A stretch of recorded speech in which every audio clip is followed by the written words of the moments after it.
So now we come to the Spotfit system.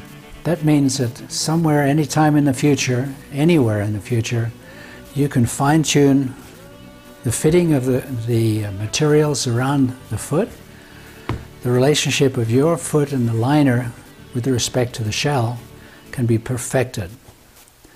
And this is the Spotfit kit. There's 10 tubes. Normally you only need maybe 3 or 4 for each boot.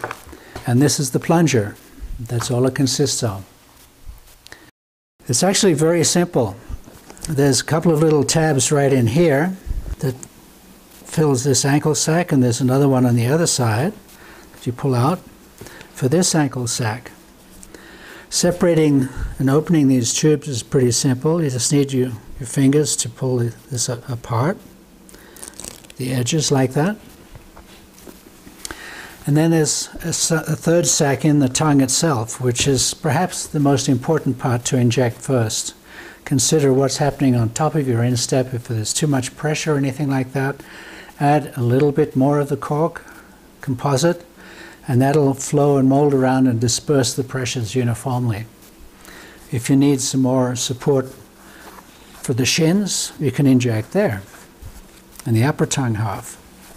And so this is the way that the Spotfit works. Inside the liner, there's a sac here with 3 chambers. The first chamber is for the heel hold down, the second is for the ankle, and the third is for over the instep, underneath the second buckle. So this tube here is inserted into these tabs, and there's one tab here in the tongue as well. And that's actually the best place to start injecting, because the support over the instep holds the foot back, and some additional cork can make it much more comfortable. The tubes come with 15 grams of material in it. You can insert this very easily into the tongue and push it all the way down into the forefoot.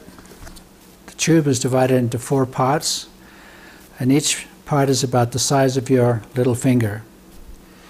So you can measure a quarter, a half, 3/4, or a full tube. For the injection into the ankle pocket, you simply hold one side of the tube like this, then push it all the way back to the first chamber, inject a portion, pull it back into the second chamber, inject another quarter, whatever you need, and then pull it back a little further and push it down into the third chamber, which comes empty, and is the chamber that you fill with a quarter, for example, or less, underneath the second buckle, so that you don't have to clamp that down so tight, which really crushes your foot.